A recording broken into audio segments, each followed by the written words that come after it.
to offer it to me. I assume that just probably 8 or so people turned down the opportunity before me, but I still appreciate it. How many of you actually saw the film?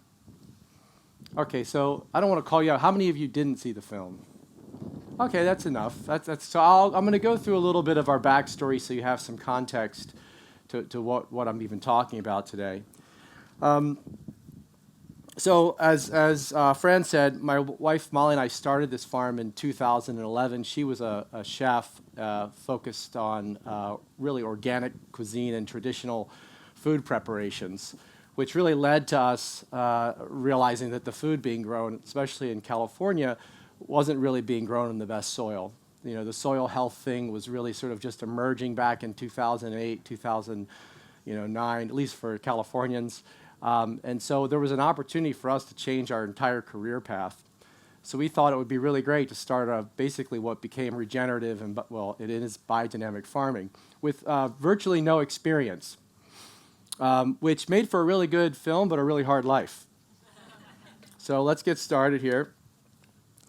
I'm going to play a short video for you guys. It'll sort of take you through this bold vision that really Molly had 15 years ago. I was really along for the ride, but a skeptic, but also a super fan of where we were heading. Okay, it's going to be audio here. Can you hear it? Our dream was to start a farm. This farm would have orchards, gardens, animals. Not just any farm. We're talking like something out of a children's book. We would grow apricots, peaches, plums, nectarine, cherries, kumquats, guava. Her dream was literally to grow everything she could possibly cook with. This vegetable garden, it wouldn't be just any vegetable. We would have flowers, herbs, heirlooms. And we do all of this in perfect harmony with nature.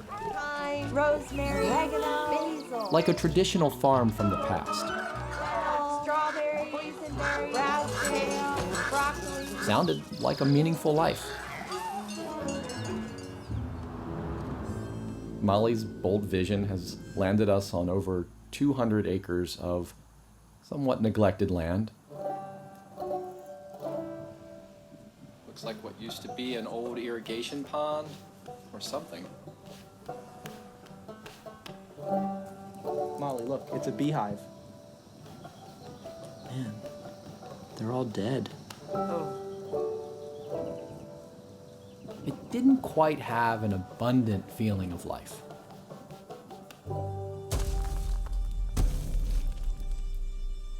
Yet, not much around here does. We're surrounded by these large-scale monoculture type farms. To our north, the ruins of the largest indoor egg operation in the world. To our west, miles of red raspberries growing under plastic hoop houses. And I guess this is what farming has become, so that farmers can make a living. Every other farmer we've mentioned Molly's dream farm idea to thinks we're crazy. So I'm going to take you through some things that aren't in the film, really some stuff that was happening behind the scenes during this experience. And one of them was on our first week there, we had invited all the neighbors over. We thought it would be a good idea to meet everybody. And so our room was packed with, third and fourth generation farmers. And I'm sure there's plenty of third and fourth generation farmers out here. They're very much like vegans. They'll tell you they're third and fourth generation as soon as they meet you, which is quite intimidating, by the way, guys. So we figured it'd be a great opportunity to share this idea we had. There are none so righteous as the newly converted, folks. So in the back of the room, there was this huge plate of cookies that Molly made, and she actually wrote this part for me to say, because she doesn't think I actually give the cookies credit. They were homemade, fresh milled, fair trade chocolate, grass-fed butter chocolate chip cookies. So if any of you see her later, please tell her I said it right. So I'd barely gotten started, and this young fella popped up from his chair, and he said, I'm a fourth-generation farmer. I've lived here my whole life, and we don't want to hear a bunch of weddings. I was like, weddings? I never even said anything about weddings. And he meant right back, well, y'all look a lot more like event planners than you do farmers. And his mom, sitting next to him, said, well, I'm sure your farm will look pretty and all, but pretty won't pay the bills. And it pretty much deteriorated from there. And one by one, they kind of walked out, that tray of cookies in the back completely untouched. And the moral, though, of this story is that no matter how foolish you feel, if you are lactose intolerant, never eat an entire tray of cookies.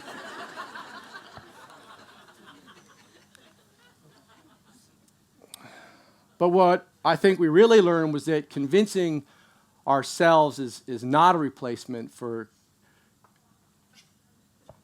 convincing others is not a replacement for convincing ourselves. And I don't really blame them, you know. I mean, unlike Molly, I had my own doubts. And so, as Fran mentioned, I've been a filmmaker for 25, 30 years. And I had no intention of making a film about this. I was truly done with the business. But plus, I figured if I made a film about it, I'd be making a 90-minute story about our demise. And I'm serious. But eventually, I pulled out the camera and filmed a lot because I started seeing what really felt improbable. And some of the footage you're going to see today has never been seen before. But it will be released this fall on our Biggest Little Farm YouTube channel. I've gotten the rights to be able to do this and actually release the entire series for free. So there's a way to sign up and subscribe to the channel that I'll put up there, and I suggest you do it because we'll tell people who are subscribed first about it. And I'll talk more about that later, but I'm excited to share some of the stuff. We spent 5 years with a team of 20 people. It was funded by National Geographic. On the farm and really going a lot deeper than the actual film did. So I'm not here to convert anybody. Lord knows we didn't discover the perfect farming method, but the experience illuminated a few things that I hope you get out of today, and that is a pattern inherent in all life systems. And it revealed how nature's pretty assets paid the bills for us. This land, if you saw the film, you know it's been extractively farmed for 45 years. The organic matter levels were less than 1%. This war on weeds and pests had destroyed the diversity of flora and fauna. There really wasn't much to be in harmony with. So our mission was pretty clear. We just had to reawaken the entire ecosystem of the land. And we weren't just going to address the soil issues, in the States, and I'm sure here too, soil has become a very important focus, but honestly, it's a bit, I can't believe I'm saying this, don't rush the stage. I think it's a bit myopic, especially when we think of all the other things that go into building soil and balancing life on the planet. It's of course critical, but to regulate against epidemic levels of pests and disease, we really need that biodiversity, both above and below the soil. And I'm not talking about crop diversity. When you say that, people think crop diversity, and of course that helps, break pest cycles and things like that. I'm talking about strategically adding native habitat and leaving wild areas in place, all to encourage essentially the return of pollinators and predators to act as the farm's immune system. Similar to the microbial diversity of our gut, that is the key to the human immune system, that diversity in your gut, right? So after that, we knew what our mission was, let the chaos begin. I'm not going to take you through details. You're going to get a lot of details in farming, throughout this next couple of days. I'm just going to go top line with you, okay? So a plant doesn't have a stomach, it has soil. So obviously that was the most important thing we started with. We got right to work making tons of compost, about 800 tons a year. We were getting a bunch of manure from the neighbors because they had a bunch of horses. We were seeding annual and perennial cover crops everywhere we could. And we, of course, integrated animals for added fertility streams. We left some of the wild areas alone and added more habitat to encourage, the return of that wildlife. We had 25 acres that was strategically woven into the 240 acres, like little lymph nodes on a body. And then we were adding habitat around irrigation ponds like this one that would later produce reveal some really cool surprises. We started putting up reluctantly box owls and bluebirds, but that sort of developed over time as we saw the real value of those things. And then we would start putting these, these perches, these roosting perches. You guys don't have gophers here? Gosh, you were so lucky. You think like rattlesnakes are the problem in the U.S.? Man, for a farmer, it's gophers, unless I can rebrand them as tunnel chickens and sell the meat. But we would put these posts up, in spots where we would see those problems. So in the daytime, you would have, hawks, Cooper's red tail, red shoulder, and then at nighttime, you'd have barn owls, great horned owls, et cetera. So you always had like a police officer sitting at these spots. And it's important to say we didn't do it all at once. Within 3 to 5 years, organic matter levels jumped as high as 5%, which is pretty crazy. We were growing an absolute insane variety of crops. That's the thing that almost destroyed the marriage. So if you want to stay married, crop diversity is probably something you should really think about. And as the habitat matured, we started to see the wildlife trickle in. And it felt amazing because I'm telling you, this land was dead. And you really felt like you were actually doing something. But we're not immune to the same thing and, the thoughts from others. When this egret showed up and watching her hunt, that was the thing that I was like, wow, we have created a system that they can survive off of. But in my head, I could not get the mom's voice out of there saying to me that pretty won't pay the bills. But regardless, the orchards were actually starting to produce, and it felt like we were going to be able to have an income stream finally really of value for that third or actually that fifth year. But that's when reality hit, man, and nature completely turned on us. Starlings, first of all, my mentor died, Alan. Starlings destroyed, he was the guy really guiding us through a lot of this. Starlings destroyed 70% of our stone fruit crop. Gophers were destroying cover crop, and those first 2 years with those young trees, eating the roots, we were spending $100,000 per year to catch 10,000 gophers. See, that's why I want to turn into, we had ravens stealing eggs. I missed the caterpillars eating lettuce, larvae, and then of course ground squirrels, another tough one, stealing the fruit. They tell you when it's ripe, you know that, or maybe you don't, I don't know. And then we had our ducks from our duck egg operation completely polluted the pond. And meanwhile, the snails were covering the lemon trees and the sheep. They were trying to eat the sheep. And you're lucky you don't have coyotes. That's what you should really be checking for. You don't want anybody to bring coyotes. And they killed, hundreds of our chickens. Aphid infestations, of course, exploded, as well as Asian citrusillid. I thought, no wonder no one does this, because it doesn't work. We lost 400 chickens in a year. And it just felt irresponsible and naive.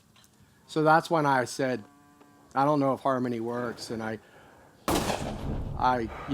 killed my first coyote.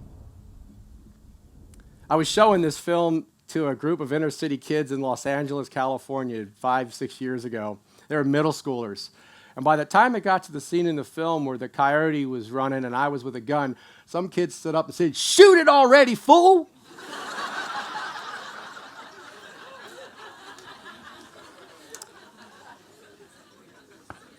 There's not a lot of coyotes in inner city LA. So I figured, nature doesn't care about your good intentions. That's what I feel like a lot of the 20-year-olds are learning when they get into the business. But that's not a reason to believe in it and have faith. So this didn't feel like harmony, of course. It felt a lot more like holiday dinner with extended family during an election year. That translates here? Or is it just because you watch the news in the States and you see, it's been tough. And where was all this alleged immune system response. So we arrive at a very pivotal moment, and there wasn't a lot about this, but this was really hard on the marriage. And Molly and my son aren't here today, so I can actually be a little more honest. It was really hard. You know, the financial stress and just the workload was pulling us apart. So it was whipping up an ingredient list for us here of things to face. The land wasn't, of course, responding the way we had imagined. And I think that's why a lot of us get into this, because we actually want a connection with nature, right? We can talk about the economic. There's a lot of easier ways to make money. So if you're saying you're in it because you're making money, there's plenty easier ways. I think we actually want to be connected to the system of life, and to be rejected by it early on feels horrible. And of course, I think this is probably the most important, or the most detrimental one to us, if we're honest, is the embarrassment. Especially when that neighbor who called us event planners had an easement through our farm. So he drove through every day. And he just was watching this whole thing unfold. And it all led to one thing, which I don't know. I don't know if your country talks about this very much. There's not a lot of people in the U.S. that use this word. But it led to fear. And that sets you up for really only two choices when you're in survival mode. Either go to war and exterminate the threat, or you retreat before it kills you. But what we do, right, we're the stewards of something that's living. It's like abandoning your children. This is life that you've been the shepherd of. And so you can't really walk away. That's why it takes someone forcing you off your land. So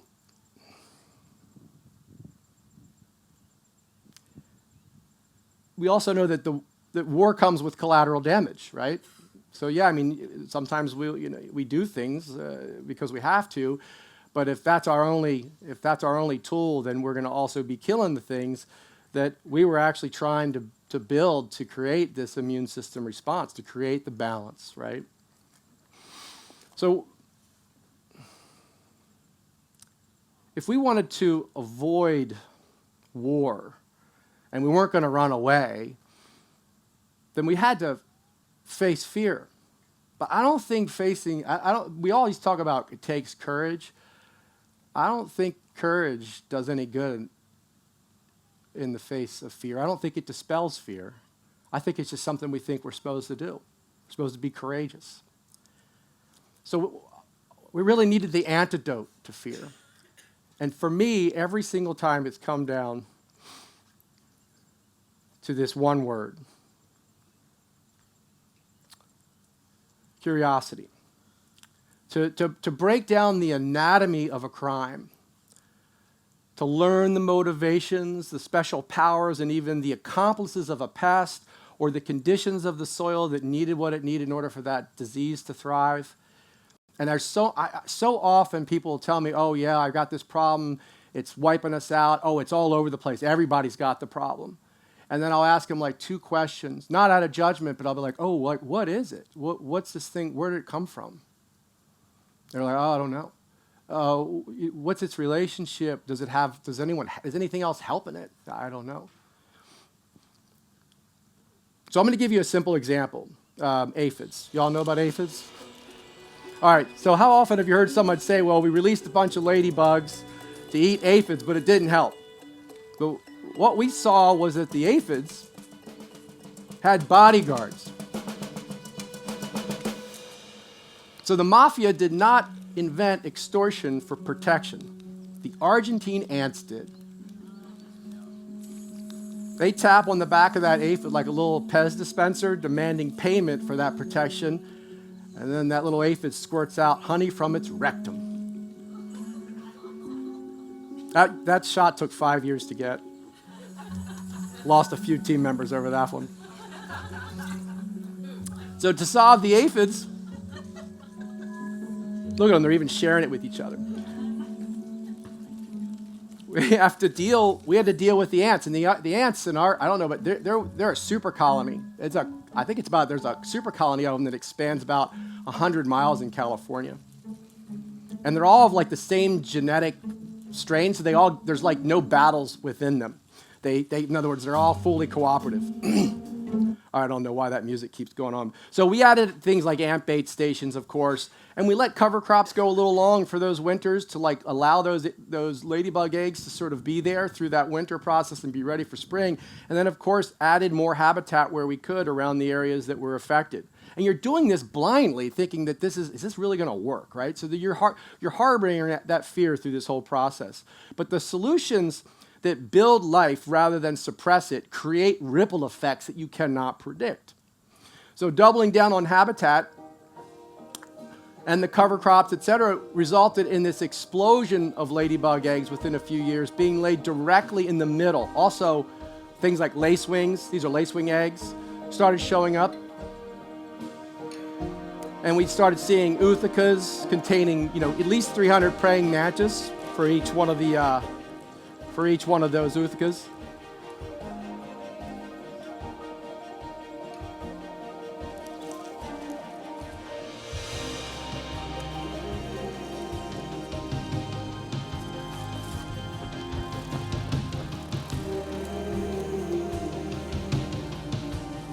I love how they unfold their wings when they fly. So they were putting the aphids in check, but they had also prevented any sort of quantity of the Asian citrus psyllid from exploding our farm, so we were never required by the government to spray for Asian citrus psyllid. It's the thing that's wiped out the citrus industry in Florida a few years ago. Carries this HLB virus, and it causes Greening's disease. We've never sprayed for it, not once, and that saved us $30,000 a year in sprays. So that, you think about what we spent on habitat, and I'm just keep track. Somebody write down the numbers. Okay? So the deeper curiosity that helps us understand the enemy better integrated us deeper into the system. So as observers inside an ecosystem, we became a new variable within that system. So what does that mean in farming, right? Well, we were seeing these patterns that inspired us to redirect natural assets, like putting two opposing forces closer together to create balance. And that's when you start to realize you're actually surrounded by these solutions. So, if you saw the film, as you know, the snails were decimating our citrus leaves. And we had the duck operation that was polluting the pond. I had heard about ducks and snails, but I didn't really believe it. But I started noticing they were eating the snails around the pond. So we moved them into those citrus groves. I had a research apprentice who set up a study on 15 acres. He counted snail numbers in 10-foot squared sections sampled throughout that area before and after the ducks moved through. And the low number he got was that the ducks had eaten 96,000 snails in one season, so they're turning that snail problem into nitrogen-rich manure. Then we have the ground squirrels eating about 30% of our ripe fruit. We were setting traps and filling their holes with water and sand. That's a horrible feeling but whatever. But it requires a lot of labor. We had these young guardian dogs who were supposed to protect the chickens, but they were just eating them, so they needed a new job. They were clearly better as predators, so we just fenced those two troublemakers in with the orchard just as the fruit was ripening. Go get it. And then to battle spotted-winged Drosophila on our plums. That's Kaya, the one who ate Greasy the rooster. To battle spotted-winged Drosophila, we started hanging hummingbird feeders in the nesting or in the orchards. And this resulted in a 60% reduction in damage in 1 year. And the hummingbirds even started nesting in the orchard trees. And once we had, of course, the right older dogs with chickens, we, of course, were able to more easily drive away the coyotes. But what we didn't expect is how it would transform the coyote into one of our greatest allies, which I'll come back to later. Our country's been trying to eradicate the coyote for 100 years, and they kill 500,000 coyotes a year. And all they have done is increase the numbers, and now it's in every single state, except for Alaska, I think. No, Alaska? It's Hawaii, except for Hawaii.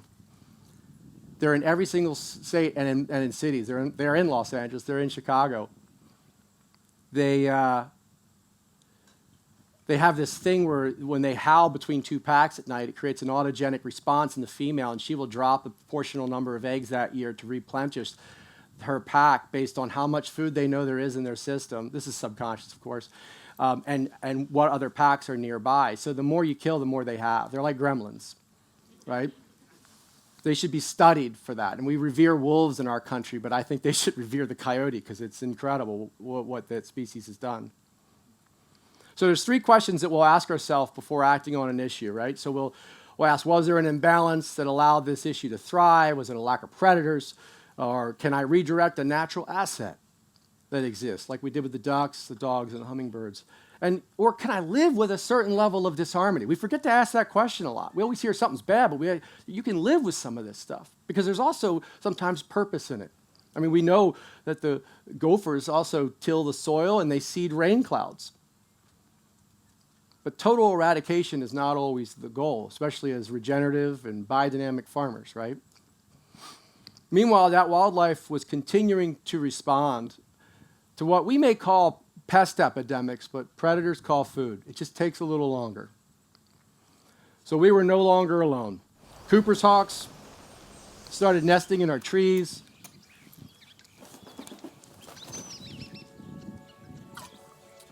Keeping the starlings feeling a little bit uneasy.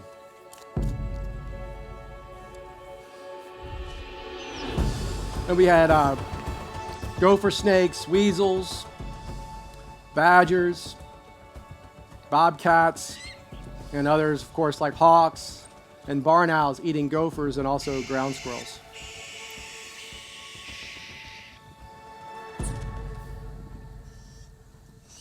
We were spending about $15,000 per year renting 100 beehives to pollinate our orchard trees. And around year 7 or 8, we quit cold turkey, all right? We saw no drop in pollination because the native bee population had exploded, and they are at least 3 times, up to 100 times, depending on the type of bee, more effective at pollinating than the non-native honeybee. There's a little, the carpenter bee is actually the largest native bee in North America. And the pollen gates on things like eggplants and tomatoes require a specific type of buzz pollination that non-native honeybees are not as effective for those flowers. I like the metaphor to that, though, like the nature's response to the right kind of disturbance unlocks potential. So the big moment, breaking news. The poop spider to the rescue to our damaged lettuce, which I skipped over in the beginning, was the larvae from moths. Thanks in part to this poop spider, it looks like a bird poop. I don't know if that's like intelligent design or comedic design, but it does look just like a bird poop. And it's actually called the bolus spider, who attracts moths by imitating their mating pheromone. And that little sticky bolus there is like her lasso.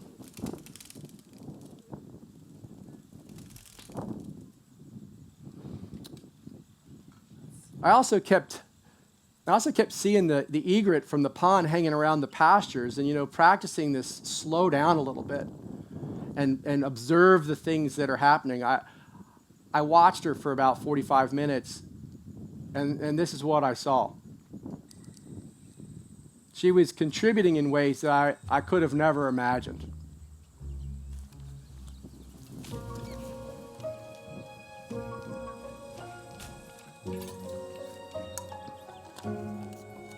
I mean, her body weight is essentially 3 of those gophers, but she would eat 3 or so and fly away.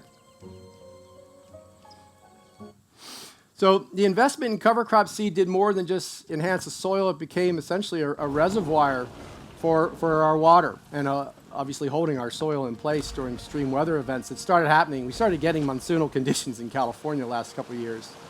So we had an epic rain event, 36 inches of rain, just a few months. That's 36 inches on 240 acres. That's 234 million gallons of water. That's worth $250,000 to $1 million in electric costs and other maintenance costs to get that kind of water to the farm. So that pays for a tremendous amount of our soil work. The annual labor cost, let's go back to that of gophers. There's 3 guys, almost half-time, only catching. We know because we counted, we paid them a 50-cent bonus for every tail they brought us. Gruesome, but they would bring us little bags of tails and we would pay them a bonus. So we were able to really track this very accurately. That's $10 a gopher. And like I mentioned, having the right guardian dog to protect the chickens, we spent the last 5 years sort of capturing this footage to see what the coyotes were doing when we were not in those orchards. And they were hunting day and night. You got to see this part because it gives you a little bit of empathy for the coyote, just a little bit. I know. 5 more troublemakers to eat our cats next year. All right, so these figures that I'm about to show you, they are derived from established research on predator diets and average prey consumption in these rodent-rich environments like we had created. So I have leaned way more towards the lower estimated economic contribution that they're making on the farm, just to be fair, really fair. So we got 10 coyotes eating 5,000 gophers. There's probably 15 coyotes, but we'll say 10 coyotes eating 5,000 gophers per year. That's $50,000 for us. 2 bobcats eating 500 gophers. That's $5,000. And then we had 90 barn owls we counted in a study in 1 year. Coming through that, each box was having 3 clutches a year. 35,000 gophers, that's $350,000. But as you may have noticed that this whole coexistence thing is not possible without disharmony. So what is the purpose of disharmony? Nature uses disharmony and death to improve resilience as it rebuilds forms. No parts of any failure are ever wasted. That is a law. Even Einstein said that nothing truly disappears in this universe. It only changes form. Think about that for a second. It changes form.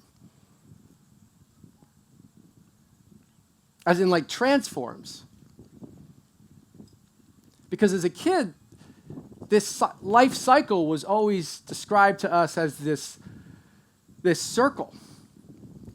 And I don't see in this circle, I don't see a symbolized version of transformation. I just see a circle between death and rebirth, between failure in our lives or failure in an experiment and what comes next. Nature does something incredible in there, but it's not represented here. So I made this short piece. I made it for you guys. And just consider this, and when you watch it, maybe you'll think about the times in your life that you have lost something, your identity has changed, you have failed. Because you're not separate from this process. So just check this out, and we'll talk about it in a sec. At birth, we begin the phase of growth. And from our world, we take wisdom and food. A plant needs nutrients, minerals, supported by soil. And towards the top of this shape, it enters the phase of maturity.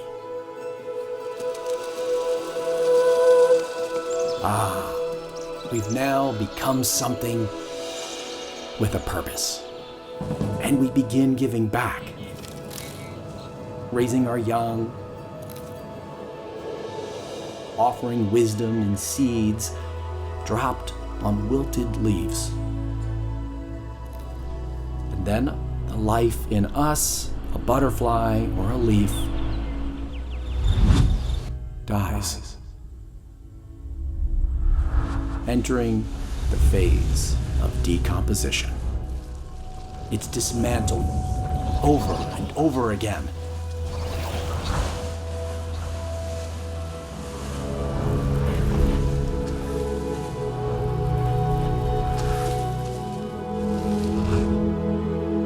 Our shape is gone, but what remains are the bits that made it, the skills, the wisdom, or copper, calcium, nitrogen,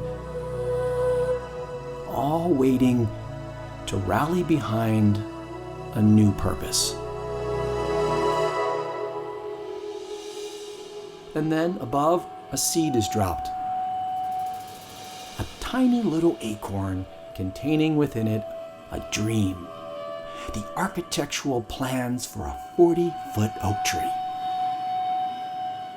But it can't build it alone. So it sends out antennas, saying, who wants to join this mission?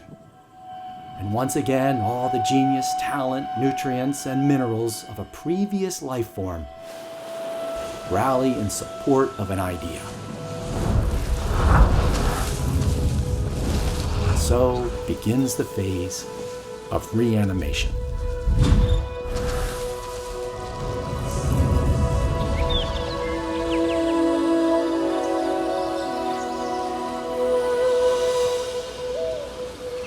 A new identity.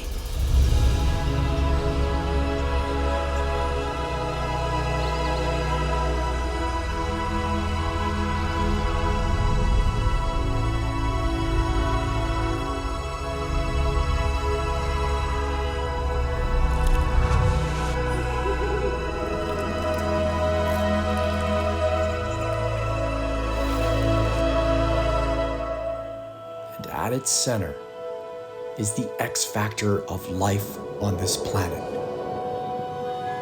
The top 12 inches of soil. Alchemizing death back into life.